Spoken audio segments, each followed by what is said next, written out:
how to block people from seeing your Snapchat story.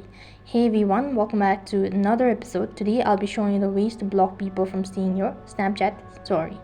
So in order to block people from seeing your Snapchat story, so first of all, you need to update your application. So for that, go to your Play Store, and after that, on the search box, type in Snapchat. While you type in Snapchat, you'll be able to see the Snapchat icon or the app, and here if you see update instead of open, which means the app needs to be updated. After the app is completely up to date, click on the open button and then log in into your Snapchat account. Once logged in, it's going to direct you to the home page. So while you're on this page, go ahead and tap the profile icon from the top left hand side corner or the Bitmoji icon. After that, tap the gear icon. While you're on this page, you need to scroll down a bit and you'll be able to find view my story under privacy control. So right over here, you'll need to go ahead and tap on view my story.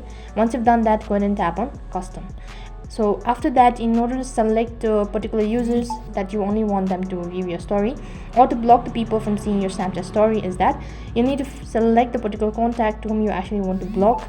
So just go ahead and select the contact. So once you've done that, click the block button. After that, you've successfully blocked the people from seeing your Snapchat story. Now they'll no longer be able to see your story on Snapchat. So in this way, you can block people from seeing your Snapchat story. That is all for this video. I hope the video was helpful. Make sure to like, share and subscribe to our channel. Thank you for watching. See you in the next video.